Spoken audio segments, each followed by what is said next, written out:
Buenos días, gracias a Luis Benavente por la invitación y por la presentación. Un poco que después de esa presentación da miedo de entrar a hablar, ¿no? Porque la expectativa sube demasiado y de repente uno no está a la altura de, porque resulta que es el amigo el que te ha presentado y siempre hay una cuota de subjetividad dentro de eso, ¿no? Como cuando nosotros presentamos a alguien que estimamos, ¿no?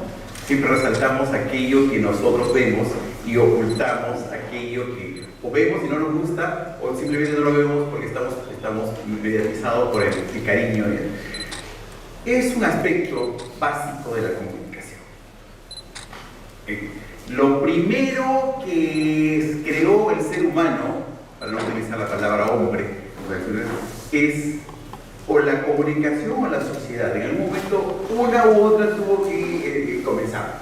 Sin eso no hubiésemos avanzado. Ante la pregunta es cuál es el primer rasgo de una civilización, de una comunidad, una doctora plantea, dice, un fémur que ha sido curado. Eso quiere decir que ese ser humano fracturó, pero alguien lo cuidó, alguien lo alimentó y esperó hasta que sane y pueda volver a valerse por sí mismo. Pero para que esa otra persona se interese por ti, tuvo que haber una especie de relación entre uno y otro, una especie de intercambio de sentido, no de información, sino de sentido, para que ambos estuviésemos viendo en la misma dirección. ¿Sí? 55.000 años después, la cosa se ha complejizado y ahora pues estamos discutiendo, pero por la espalda, estamos discutiendo si se debe llamar comunicación, si se debe llamar imagen, si se debe llamar prensa. Y como muy bien planteó Lucho, depende del sesgo que usted le dé. ¿Sí? Lo que sí, a diferencia de Lucho, y permíteme por favor discrepar acá, nuestro primer cliente, ¿quién es? Las calles. Nuestro primer cliente, a la primera persona que le debemos esperar para que se le sane ese hueso roto, es el alcalde. Y ahí voy a utilizar algo que la colega me dijo, una palabra que es la evangelización. Yo tengo que convencer a ese señor o a esa señora que le ha dado todo un distrito su respaldo y que se cree destacado por encima de los demás vecinos. Tengo que decirle sí, pero eso que usted ha recibido tiene que generarle algo que tiene que devolver. Y ese algo que tiene que devolver sí tiene que ser estratégico. La estrategia es una metodología de guerra, quiere decir que pienso de manera transversal en todos los aspectos.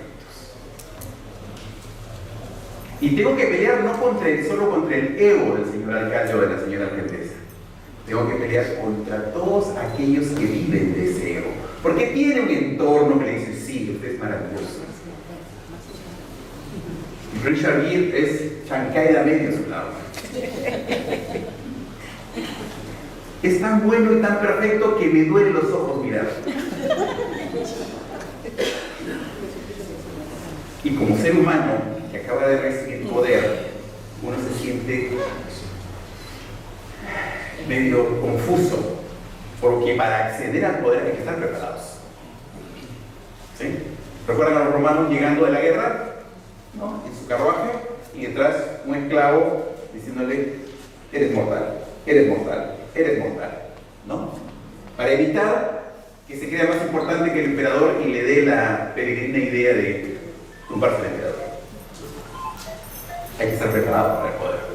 Y muchos no estamos. Y accedemos al poder y nos gusta más lo que nos dice este lado, que dice que somos maravillosos, casi perfectos, ¿no? Que le extraña que vayamos al baño. Le extraña, no debería ser así. Y nosotros le estamos diciendo, ¿qué le decimos? La palabra prohibida. ¿Recuerdan el planeta de los simios?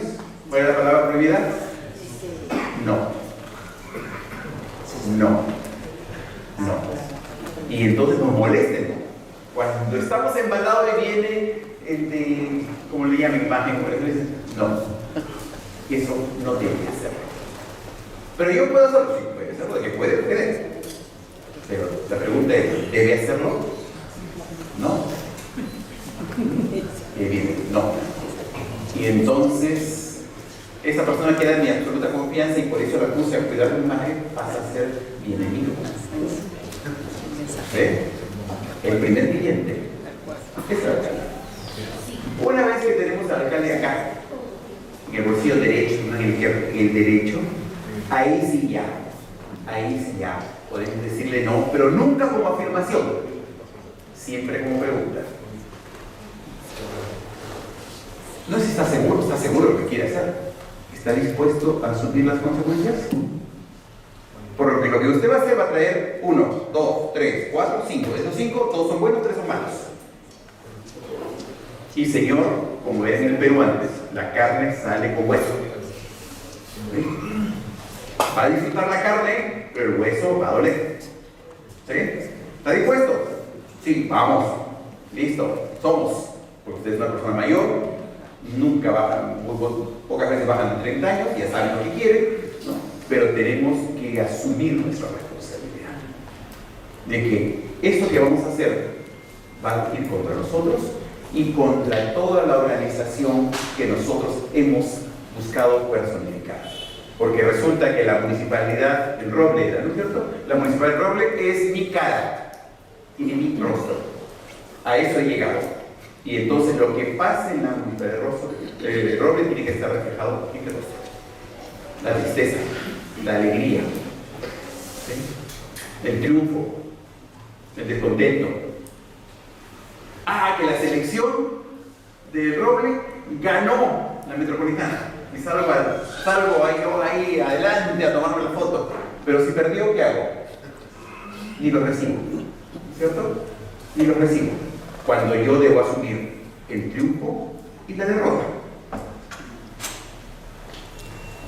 Yo tengo 30 años en la universidad enseñando, yo siempre le digo a los alumnos, el problema es que ustedes añoran con ir a ver la Estatua de la Libertad. Lo que nunca se ha preguntado es dónde está la Estatua de la Responsabilidad. Porque va equiparada. Libertad sin responsabilidad es libertinaje. Tiene que haber su contraparte. Todo en la vida tiene su contraparte. Y como le decía Lucho, tú vas a hacer la parte buena, tú vas a hacer la carne. Entonces, yo voy a hacer el hueso. ¿Qué cosa es? La crisis. Toda organización, no importa privada o pública, es crisis propensa. La crisis está a la vuelta de la esquina, escondidita. No, yo soy una institución caritativa. Yo acojo niños de la calle y les doy de comer. Les doy ropa. Oh, qué bueno. Hasta que un niño viene llorando y dice, el Señor me hace tocamientos indebidos. Y 20 años de trabajo que fueron al tacho. Y de la peor manera. Porque después de haber estado encumbrado, alabado, idolatrado, pasas a ser odiado. Como pasa en la política, ¿no? Los poderosos de hoy, ¿qué son? Los apestados de mañana. Hoy día te pasas y yo hasta me inclino para saludarte. Caíste de desgracia y no te veo, ¿no? Sigo para el otro lado. Te pasa igual. Después de una crisis, nada queda en su sitio. Absolutamente nada queda en su sitio. Eso sí, no confundamos crisis con problema. Problema es lo que pasa todos los días. En la administración se dice problema todo aquello que no se ajusta a lo planificado. Tú planificaste muy bien, pues de todos los detalles, pues se escapó uno. Y eso te va a estar fastidiando, la tira de zapato. Pero es solo eso, la tira de zapato. El asunto es cuando escala a nivel que todo el mundo se cree con la autoridad de opinar. Y tienes a todo el mundo mirándote a ver qué haces. Y ahí es cuando a veces terminas de cometer los errores que te faltaban, ¿no? Ahí. ¿Cómo vamos a esto? ¿Cuál es para la persona? Esta es nuestra organización. ¿Correcto? No hay más ni sociedad. Esta es nuestra organización. Adentro tenemos públicos y afuera tenemos grupos de interés. No tenemos públicos, tenemos grupos de interés. Los públicos están adentro. Son dos públicos, ¿correcto? Los directivos y los empleados. Yo no le llamo colaborador porque el colaborador es el que viene por su propia voluntad, no cobra nada, siempre está feliz y se va. Eso no es nuestro caso. Somos empleados, ¿correcto? que estamos acá por nuestro desarrollo profesional y porque necesitamos ese dinero que nos pagan. Así que aquí no hay colaboradores, aquí hay empleados.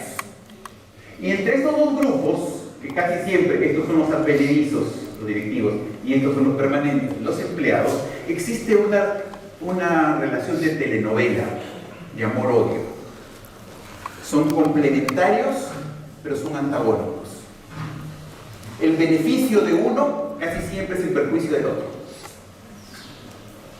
Yo, directivo, quiero trabajar nuevas metas, ¿correcto? Yo quiero hacer más. Pero para hacer más, ¿qué tengo que hacer? Tengo que hacer que estos se queden más tiempo. Pero como no hay presupuesto, no les puedo pagar. ¿Y a qué apelo? A la camiseta, al compromiso, no, hasta que me dice, sí, yo voy a tener el mismo compromiso que usted el día que te gane exactamente igual. Igual sueldo, igual compromiso. Si tenemos sueldo diferenciado, no me pidas el mismo compromiso. Porque para usted, incluido el alcalde, esta es su objetivo de vida. La cúspide a la que ha llegado. Para mí, este es el día a día. Porque cuando usted se vaya, va a venir otro alcalde. Y también va a querer lo mismo que usted. ¿Correcto? Pero puede haber empleados sin una estructura, sin directivos. No. ¿Y puede haber directivos sin empleados? No. Son complementarios, pero son antagónicos. Una relación amor-odio. Y a este problema que ya lo tenemos y que ahora nos han dividido, porque gente de servir muy iluminada dijo, la comunicación interna que la vea recursos humanos. ¿No es cierto? Y la comunicación externa que la ve la gente de comunicación. ¿Sí? Te partieron el trabajo. Entonces ya dejaste de poder tener la posibilidad de hacer un trabajo integral, ¿no? Y lo que tienes que hacer es rogarle al de recursos humanos que te haga caso, porque tú eres el experto en comunicaciones y le has puesto a cualquier persona de personal a ver la comunicación interna que para esa persona, con el poco conocimiento que tiene, es sacar saluditos en el día del cumpleaños, ¿no es cierto? Anunciar uno que otra cosita por ahí y sacar su calendario de efemérides, que es la copia de todos los calendarios de efemérides que hay en todos los distritos. Y se acabó. Esa es la comunicación interna. Clima, cultura y todo lo que va a mandar la compañera. No, eso es para otro lado, para la empresa privada, no para nosotros. Acá trabajamos y trabajamos, punto. Y entonces, ¿qué hace la otra persona, el otro funcionario que le ha quitado esa parte? Se dedica solo a mirar afuera. Tienen el incendio atrás, pero no lo mira porque está mirando todo afuera. Y afuera, ¿cómo se desplaza el alcalde? Básicamente, ¿no es cierto? Porque no pudo convencerlo y no pudo establecer una estrategia, la metodología de guerra que hay de todo esto. Cuando usted vaya para allá, usted va a levantar la mano así. No acá, aquí. Porque quiere decir, hola, soy como ustedes. Si le hace aquí, soy superior a ustedes. Cuando usted va a dar la mano, la da en 120 grados. No la dé en 180 porque el vecino va a sentir su desprecio. Y no la dé en 90 porque va a mostrar su debilidad. La ama, saluda, sonríe, mira los ojos. No puede saludar sin mirar los ojos. No puede sonreír sin mirar los ojos. Y la otra persona es señor, señora. No es su hija, no es la mamita, ¿no? Algo que yo decía a los médicos, ¿no? Cuando trabajaban en el Ministerio de Salud. La persona que viene es un cliente, ustedes le llaman paciente, porque quieren que tenga paciencia para esperarlos, pero es un cliente. Y yo apuesto que la forma como usted trata aquí en el hospital, pues, no lo hace en la clínica privada. En la clínica privada, señora, ¿cómo está? ¿Cómo le va? Y en el hospital, ni te miro. Ni te miro. Tema distinto, otro día, como diría Lucho, otro precio, es la comunicación no verbal, que es tan importante. En un estudio que hicimos sobre atención en la policía, los policías felices porque tenían una cantidad ya establecida de minutos para tener un policía, y eso le permitía tener más vecinos durante el día y ser más rápido, no sé cuánto. Y cuando yo llegué allá, decían, no me atienden. ¿No lo atienden? No, ni mentira. Claro, toma la declaración y es como que habla con lo que quieras, yo voy a contar lo que estima conveniente. Ellos felices por su calidad de atención, entre comillas, y nosotros absolutamente inconformes. Y ahí justamente quiero hablar de estos grupos de interés. Lo voy a hacer más rápido porque seguramente el tiempo pasa. Entonces tenemos a los vecinos o los usuarios que están dispersos, podemos la estrategia más fácil con ellos. El problema es cuando están agremiados o están organizados por sectores, y ahí comienza a complicarse la cosa, ¿no? Porque una vez que hay organización, alguien salta. Ese alguien que salta a ser dirigente de ese sector es el próximo candidato a alcalde en las próximas elecciones. Y entonces no importa lo que hagamos, y Madre Santa decía, haga lo que hagas, perro negro te hace llamar. Pues no importa lo que hagamos, siempre va a haber algo negativo, porque ya tiene una disposición. Muy distinto al vecino que no está agrupado, al vecino que no está organizado, al cual podemos establecer estrategias distintas. Entonces, parte del estudio que tenemos que hacer es decir, ¿cómo están nuestros vecinos? ¿Qué nivel de organización tienen? ¿Qué tan politizados están estos vecinos en función de eso? ¿El quién es quién? ¿El quién es quién? Esos vecinos que vienen todo el tiempo a protestar y a buscar. Y tenemos el mismo problema con todos los que están alrededor, ¿no es cierto? Organizaciones de sector, instituciones financieras, organizaciones políticas, medios de comunicación. Cada uno de esos grupos de interés tiene una agenda particular. Si nosotros entramos dentro de su lógica de esa agenda particular, no vamos a llegar mediante bien. Si no estamos en su lógica, no importa lo que hagamos, no importa cuántas reuniones tengamos, no va a pasar nada. ¿Sí? Esto hay que tenerlo claro para los momentos que se vienen después. Hay muchas variables con las que yo puedo establecer una estrategia. N variables. Pero yo siempre recomiendo tener en cuenta estas cuatro. Las variables económicas, las variables políticas, las variables tecnológicas y las variables sociales. Las dos primeras, las económicas y las políticas, son cíclicas. Cada cierto tiempo vuelven al punto cero. En el año 1990, cuando terminó su periodo el señor presidente Alan García Pérez, que está de cáncer, yo dije, este señor nunca más vuelve a ser presidente. Así, lo dije con todas sus letras. Dije, nunca más este señor va a tener ninguna posibilidad de ser, pero ni siquiera alcalde. ¿Cómo me comí mi palabra cuando yo mismo voté por él? Increíble. Y nací en el tiempo, en mis primeros años fue en el tiempo en que se comía carne en este país solo 15 días a la semana, porque había veda. 15 días a la semana. Claro, el mes, perdón, 15 días al mes, perdón, gracias. Había veda. Los carros 2 días a la semana no circulaban, no había petróleo. Y si terminabas primaria, te hacían fiesta, porque no era lo usual. Ya secundaria era para básicamente quien quería ir a la universidad, pero yo recuerdo mis tíos decían, ¿dónde se ha visto un pobre en universidad?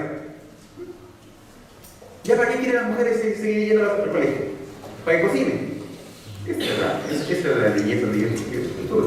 Y cómo se ha desarrollado el país ahora que tienes tu universidad concluida y te dice, te falta tu posgrado.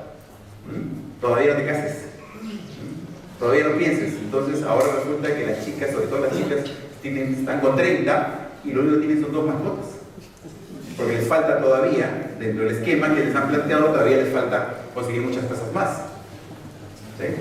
Y a los 40 están desesperadas teniendo un hijito, aunque sea como sea, con riesgo, con tal de no quedarse solos, ¿no? Y contribuir con el planeta. Las cosas han cambiado. Pero va a llegar el momento. Yo espero que sea dentro de 30 para nosotros y nosotros. Va a llegar el momento en que vamos a volver a lo básico. Comer 2 veces al día. O cosas por el estilo, porque simplemente ya ahora tenemos. ¿Cuánto ustedes pensaron pagar 15 soles por un kilo de limón? ¿Cuándo en este país se pensó pagar esas cosas? Porque simplemente las circunstancias van cambiando. Hubo un momento en que los pescadores votaban. En este país habían hecho venta de todo. Y después llegamos a consumir cualquier cosa y sumamente caro porque no había. Las cosas cambian. La economía y la política van. dando vueltas. Cada cierto tiempo vuelven al punto cero y vuelven a iniciarse. En cambio, la tecnología y los aspectos sociales, una vez que cambian, ya no hay vuelta atrás. A nadie en su sano juicio se le ocurriría presentar un proyecto de ley para que todos los que seamos oscuritos caminemos con un grillete o cosas por el estilo. Imposible, ¿no es cierto? Imposible. O que la mujer no pueda acceder a la educación superior o robote o esas cosas por el estilo. Ya no hay vuelta atrás.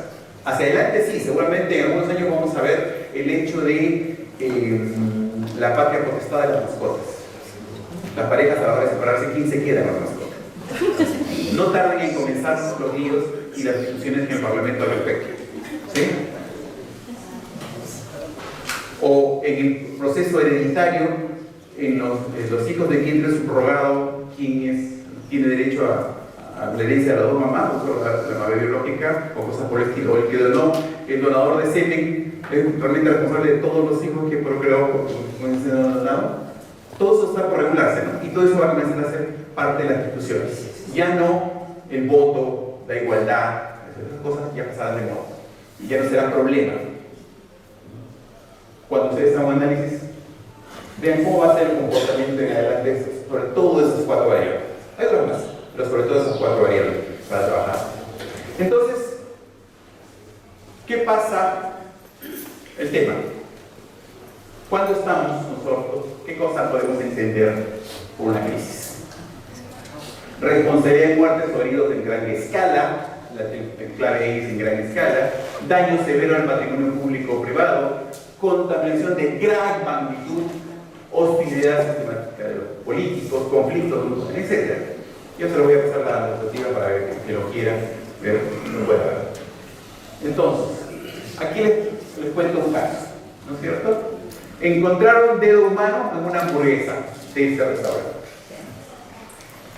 Un joven de Michigan de 14 años de edad se llevó una horrible sorpresa cuando pegó una mordida de su sándwich de rugby, ¿no?, en este restaurante, y vio, dice, sentí como eso tiene que ser un dedo, dijo, ¿no? Y fue asqueroso. Según se informó, aquí viene el horario, una empleada del restaurante se había cortado un dedo con una máquina para procesar carne mientras preparaba la comida. La empleada dejó su puesto de trabajo para ser atendida de emergencia y otros trabajadores que no tenían conocimiento de la lesión complementaron la orden. ¿Cómo puede ser que en un sitio haya un accidente de esa magnitud y todo lo demás continúe como si nada hubiese pasado? ¿Sí? Porque no venía de otro lado, estaba en el mismo local. ¿Sí?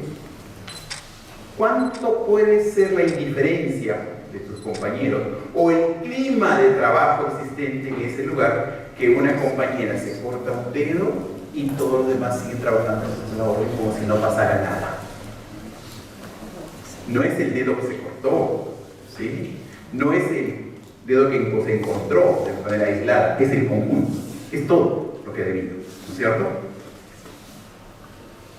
Y entonces, cuando explota la crisis, que es ese problema que llegó a los medios de comunicación, porque, paréntesis, si no llega a los medios de comunicación, sigue siendo problema, algo que no se ajusta a lo planificado.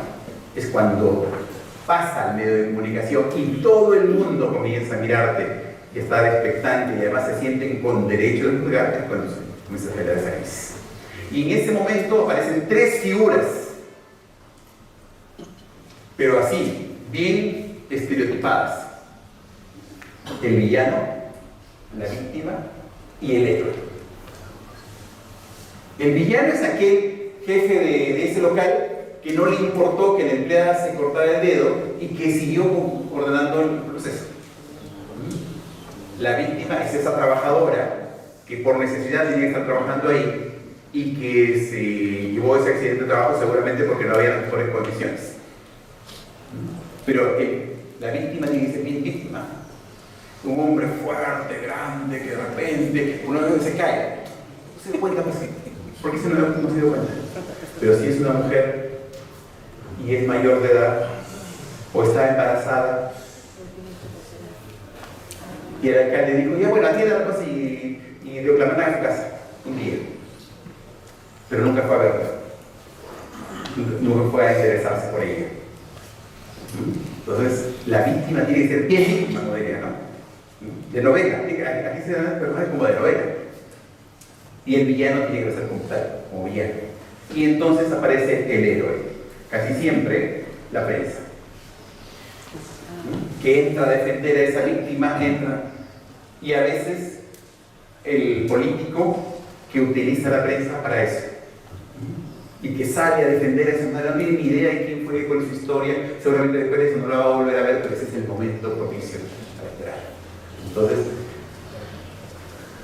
lo primero es no dejar que aparezcan estas etiquetas. Es lo primero que tenemos que hacer. Tenemos un problema ya. La víctima tiene que ser atendida, apapachada, tiene que ser cuidada al extremo, más allá de lo que nos dicen. No, eso fue solo un regalo, no importa. La llevo hasta tomarle tomografía. La llevo a su casa, la acompaño. La voy a visitar todos los días. Me intereso por el problema colaterales que tiene y que la obligan a ir a trabajar y a descuidar a sus niños o cosas por el estilo. No permito que caigan en la categoría de víctima. Y el que podría ser el villano, también tengo que sacarlo de esa categoría, lo más rápido que se pueda. En la gestión privada dicen, toda crisis es una oportunidad. En la gestión pública no sirve. Si tienes una crisis, sal de ella como sea y en el menor tiempo posible, porque te puede arrastrar.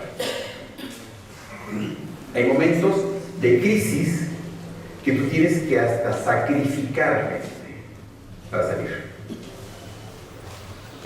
Fui el que manejó la crisis del Consejo Nacional de Magistratura, cuando se descubrió que los magistrados rindían los puestos y se salieron audios, ¿no? Audios donde no se puede negar, diciéndole, no te preocupes, ya lo hice, estaba última, pero puse primero, la de primero fue difícil tumbársela, cosas como esa.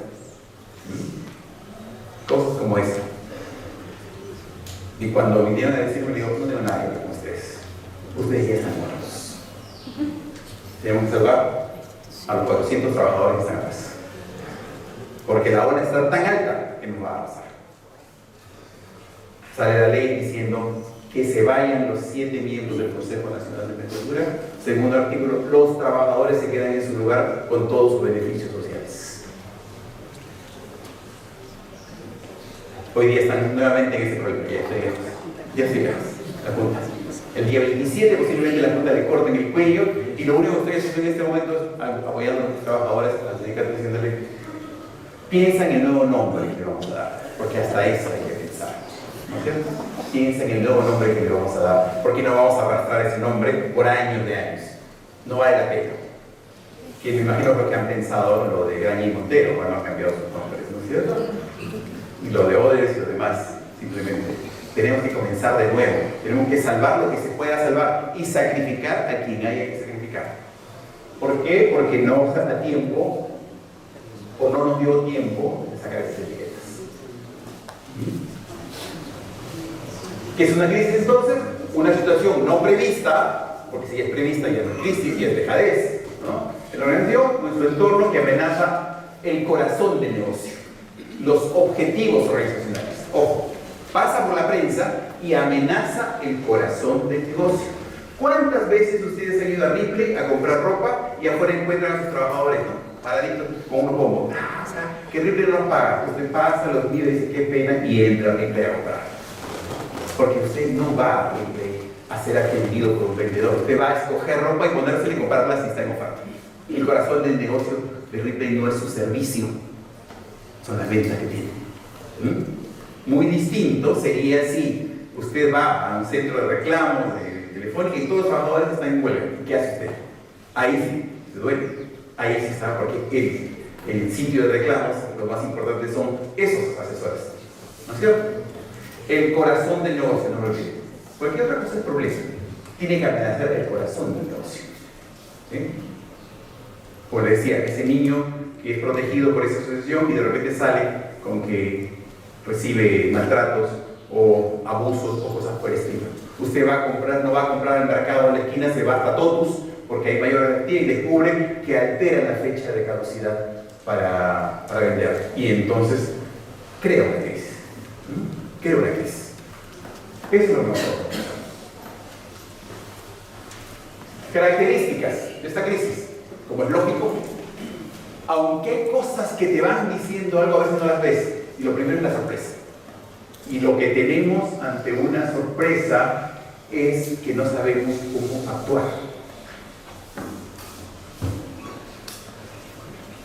No sabemos cómo actuar. Porque cada crisis es distinta, cada crisis es única, es irrepetible.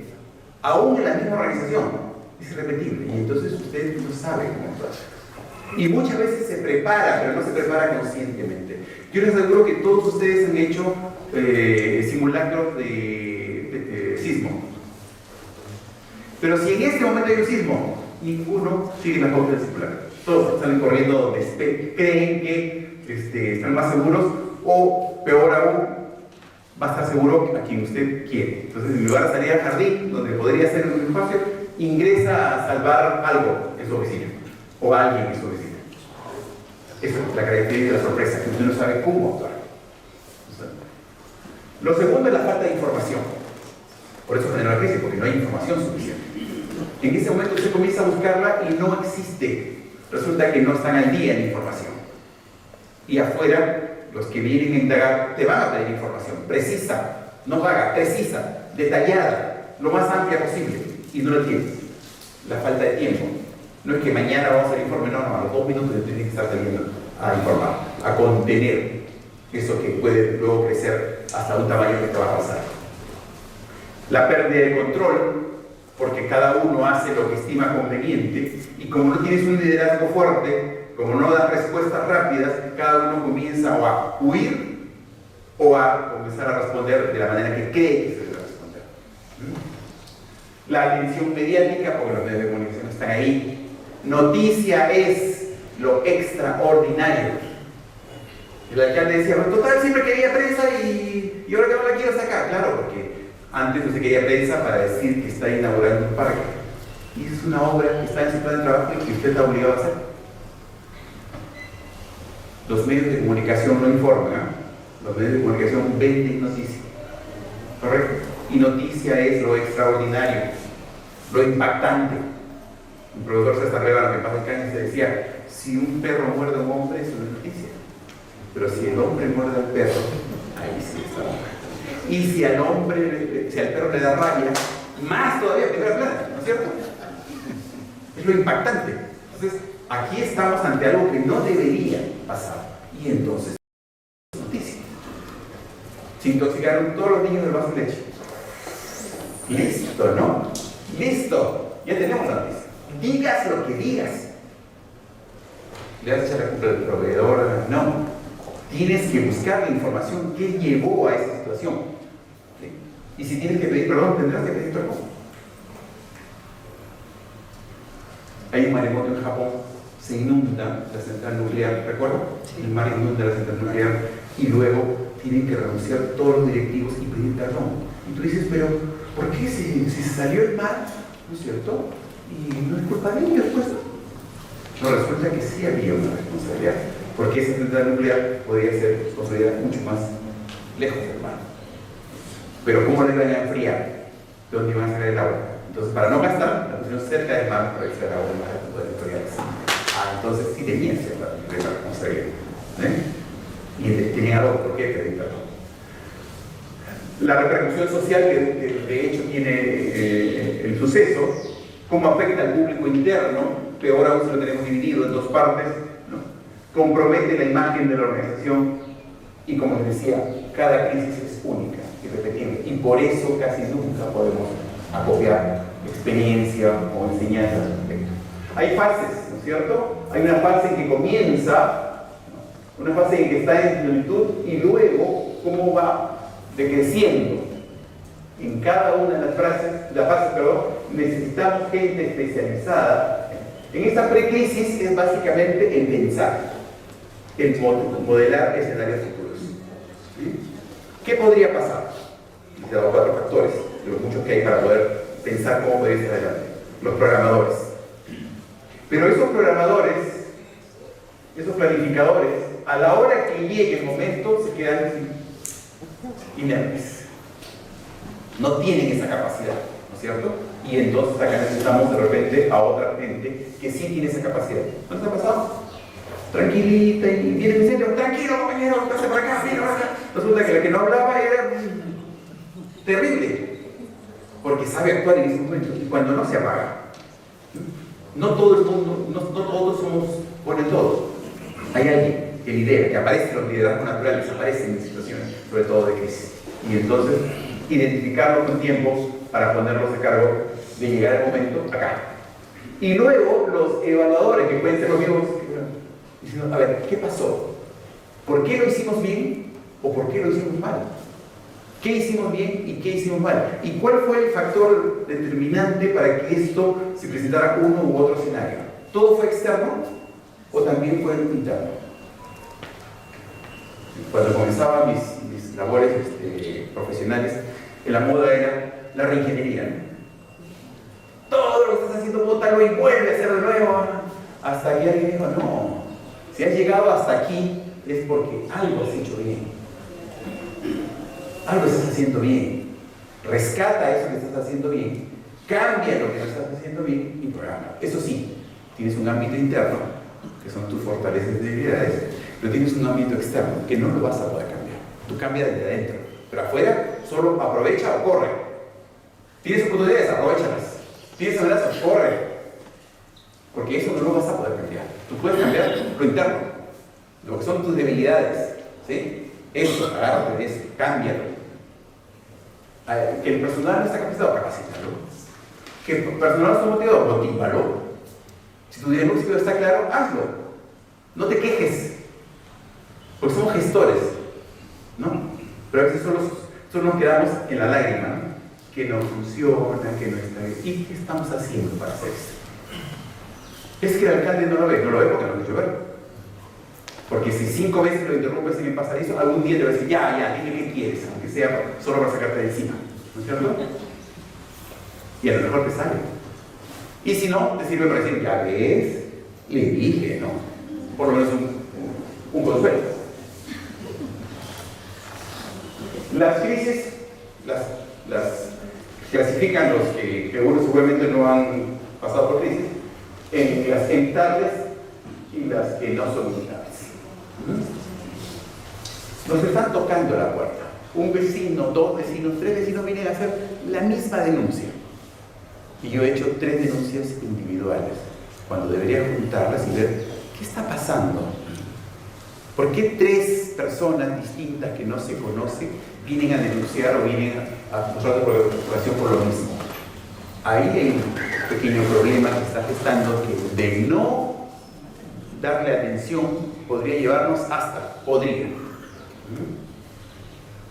Claro, si yo ya tengo un buen mapeo de los vecinos, ya sé que este vecino se caga por esto, por los perros, y este por los gatos, ya lo sé. Porque así como hay animalistas, hay anti-animales también, ¿no es cierto?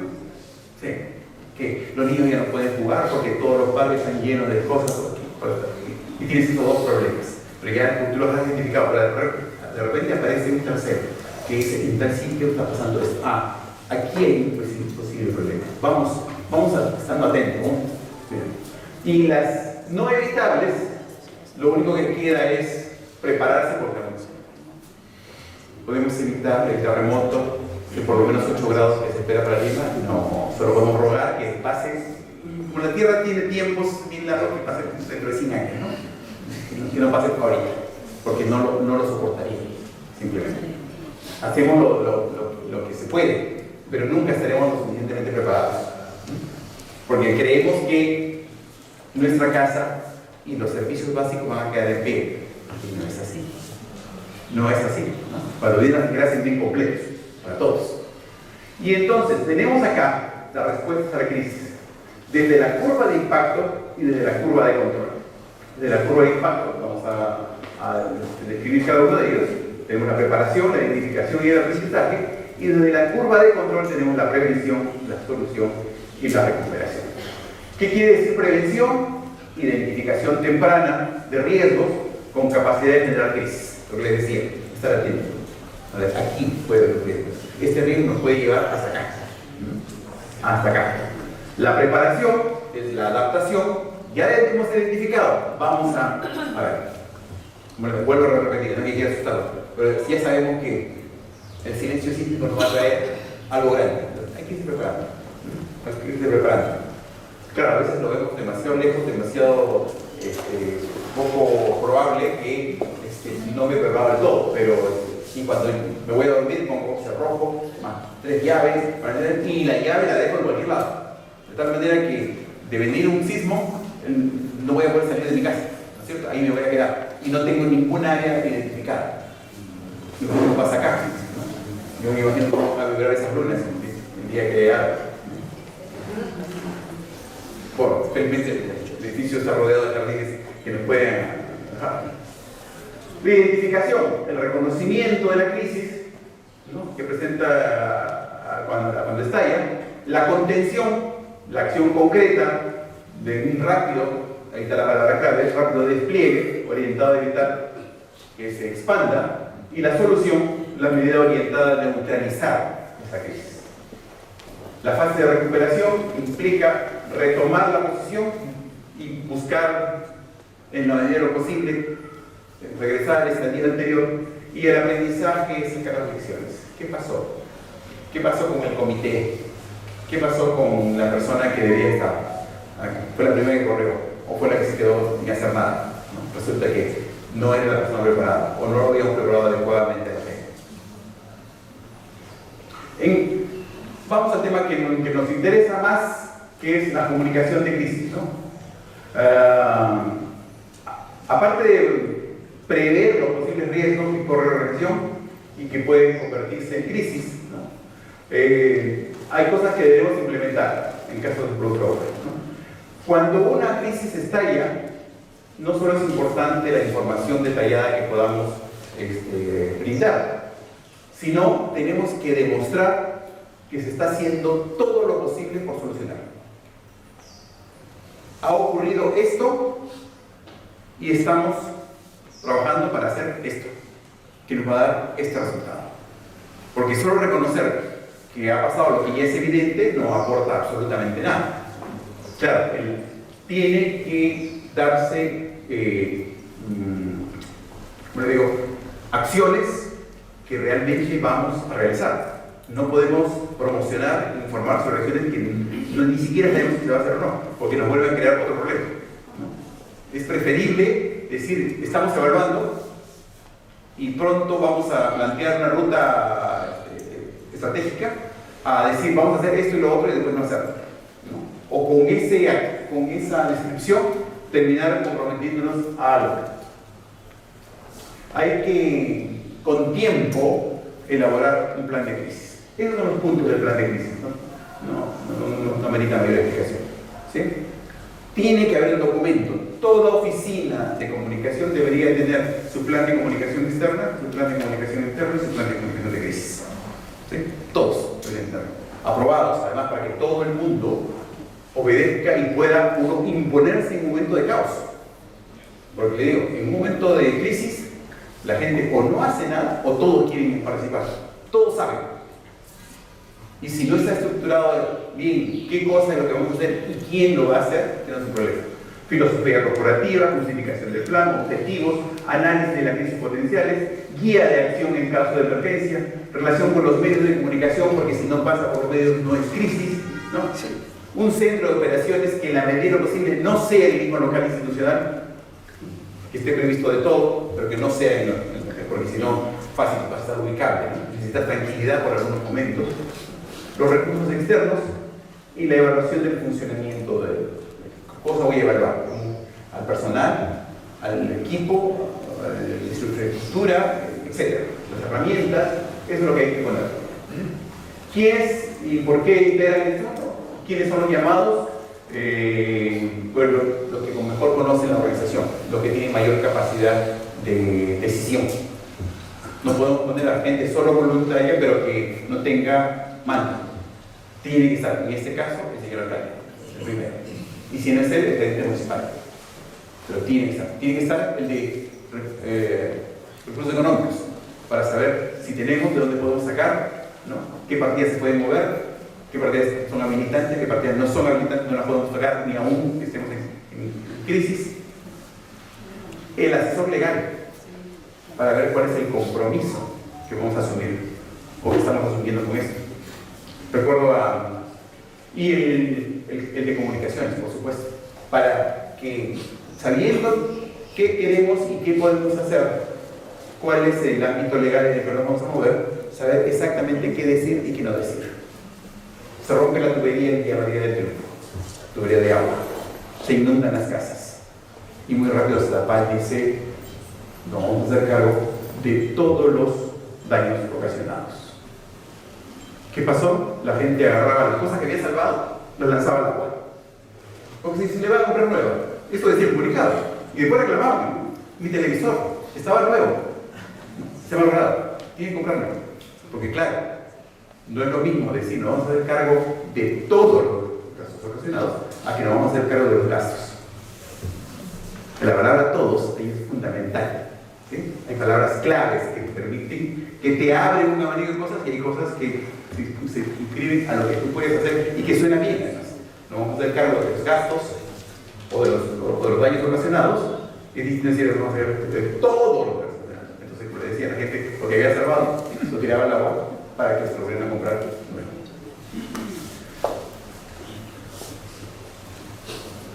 Tenemos que saber en qué momento estamos en tranquilidad y pues salimos de ella, en qué momento hay una alerta y en qué momento ya estamos en crisis. Porque puede ser que nosotros estemos viendo lo que otros no ven. Se llama el síndrome del carro rojo. Usted se compra un carro rojo y comienza a ver carro rojo en toda la ciudad. Mira, carro rojo. Mientras no tenía el carro rojo, usted nunca había visto un carro rojo. Entonces, muchas veces el problema lo sobredimensionamos porque nos afecta a nosotros. Pero resulta que afuera nadie se dio cuenta. Recién cuando sacaste el comunicado dices: ¿qué ha pasado de esto? No puede ser. Y ahí comienza la crisis, lo que sientes tú. ¿Correcto? Hay que tener cabeza fría para analizar y saber qué cosa es algo que nos está afectando profundamente a nosotros y por eso estamos tan conmovidos, o qué es aquello que realmente está afectando a toda la comunidad y sobre el cual tenemos que actuar.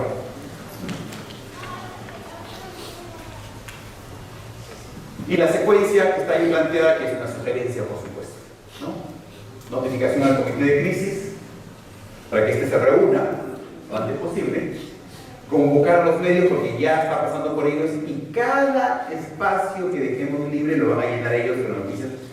Ellos tienen que reportar noticias sobre el hecho. No hay que en 2 horas, en 3 horas nos damos un comunicado. No, esas 3 horas en radio y televisión es demasiado. Tienen que llenar, entonces comienzan a especular, ¿no? Con decir habría, sería, estaría, ya está, listo. Comienzan a especular. Y esa especulación termina siendo la realidad paralela, que después no puedes mentir. Pero yo nunca dije eso. No, pero ustedes se comprometieron. No, yo no dije eso, lo dijo el periodista. ¿No? Que estarían evaluando hacer tal cosa.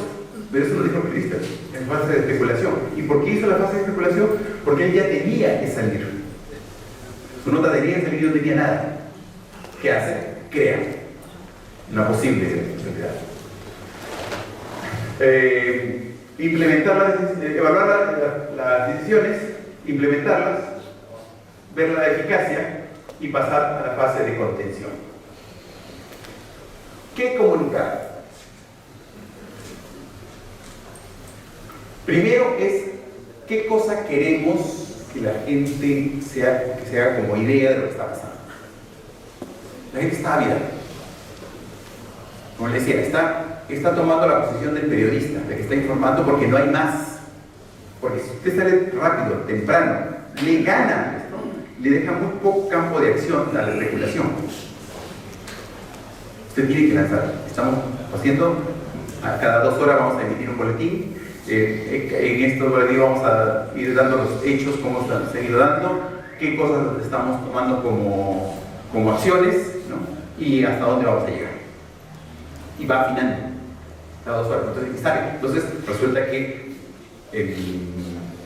las comisiones o la mesa, ahí dice, en 2 horas tenemos, ¿no? No hay que presionar porque en 2 horas vamos a tener, y en 2 horas nos van a mentir si inventamos algo. Pero si no sabemos cuándo van a salir, entonces evidentemente, no sé si les pasa que cuando se anuncia cambio de gabinete, llegan a los WhatsApp la lista de todos los ministros, ¿no? De todos los ministros. Todo el mundo dice, ¿cómo saben hacer?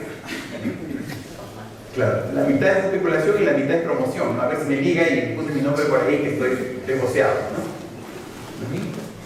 Hubo un alcalde, esto que hasta renunció, porque de hecho ya es seguro, renunció y resulta que no había sido incluido, nunca había estado en la terna. La elección de muy pocos mensajes, para como lo que se llama fijar bandera, ¿no? Si tú das un mensaje, la gente lo aprende, se posiciona de eso. Si das dos, como que complementa. El tercero ya comienza a crear problemas. A partir del tercero, ya la gente comienza a olvidarse. Ya no sabe qué cosa es este mensaje que diste, por eso lo que se está creyendo como tal. Además, en el mundo en que vivimos en la inmediatez, más de tres, nuestros propios hijos, ¿no? Dale más de dos instrucciones y ya no hace ninguna.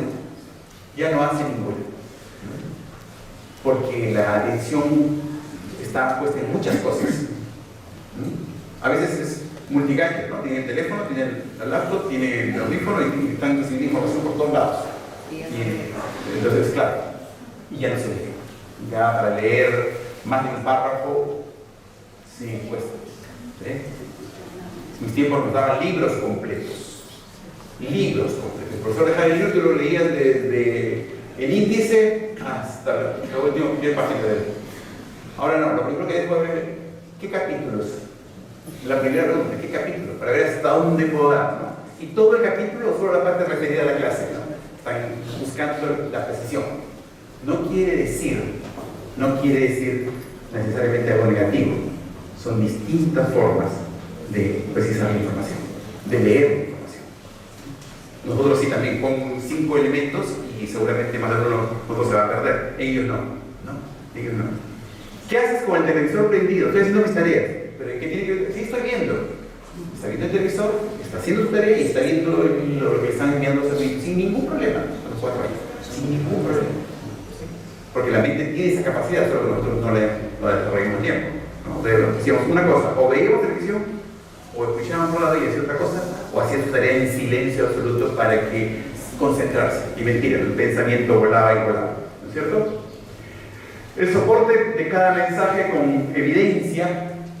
Aquí está la evidencia para ser creíble, porque siempre hay la posibilidad de que yo he querido convertir en villano, resulte que quiera limpiarse y entonces necesita una evidencia para ser contundente.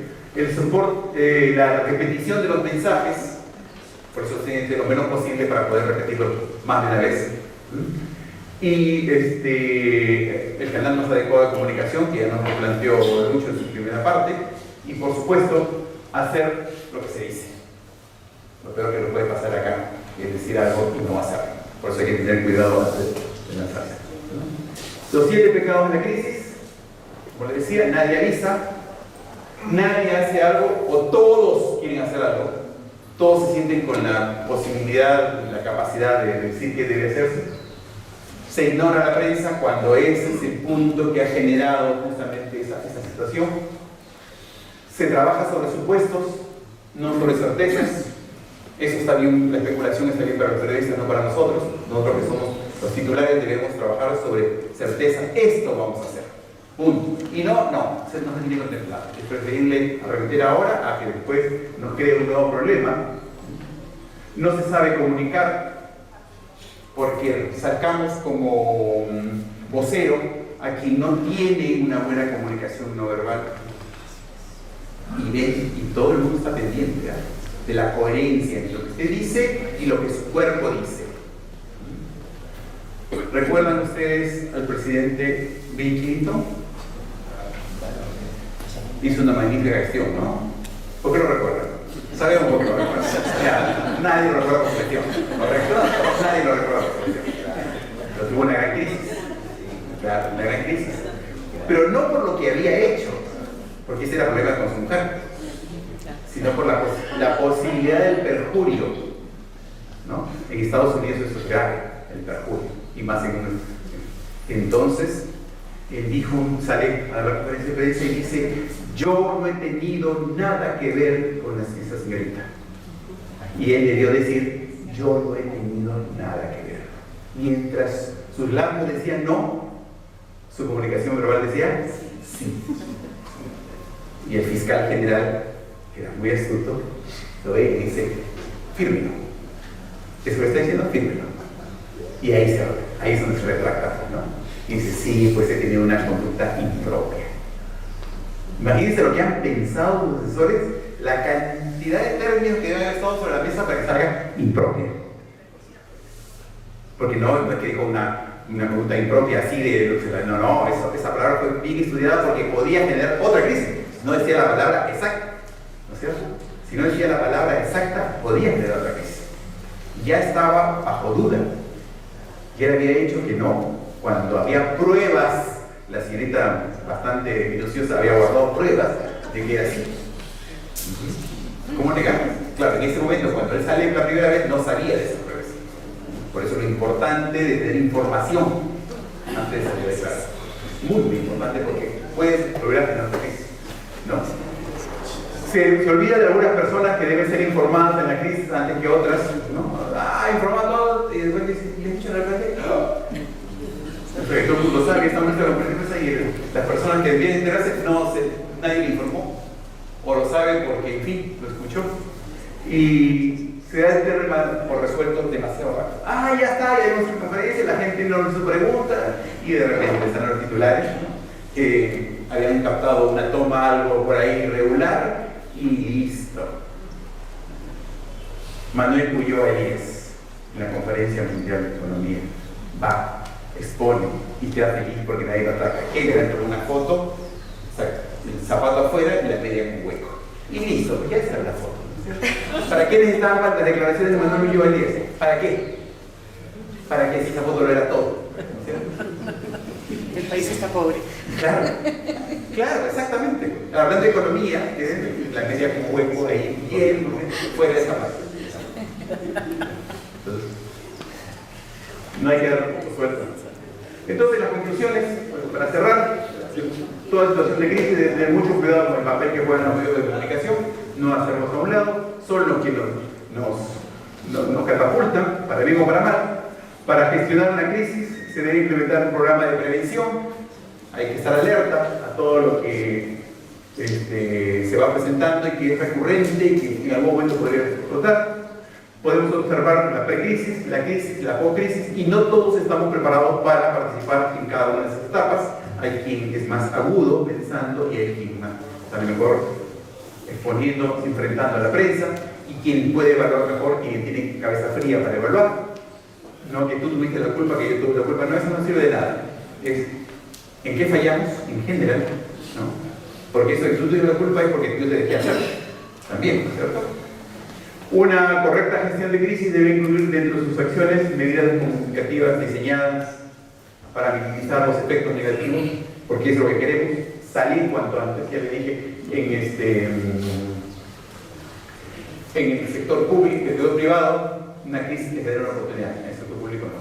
Si te da una crisis, sal como sea de ella, ¿no? Un plan de gestión de comunicación de crisis tiene como objetivo establecer todas las acciones comunicativas que la organización debe poner en funcionamiento, y cuando la situación de crisis ya ha pasado, se debe realizar un análisis sistemático, ordenado, paso por paso, para saber cuál ha sido el resultado de ese plan.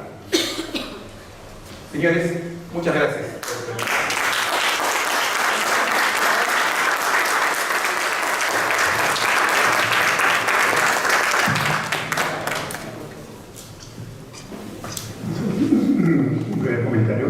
Muchas gracias. Antes de darle la palabra a las ceremonias, un agradecimiento a Alexandre Ibáñez. Un pequeñísimo comentario hablando de comunicación.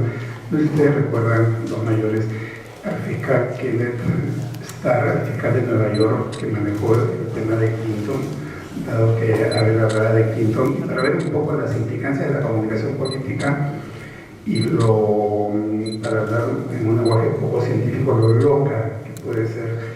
Ese fiscal en algún momento de todo este proceso complicado a fines de los 90 autorizó que la televisión de Estados Unidos transmita los interrogatorios que él le había hecho a Bill Clinton y a Mónica Lewinsky, donde había mucho detalle íntimo de ese sexo oral y cosas por el estilo.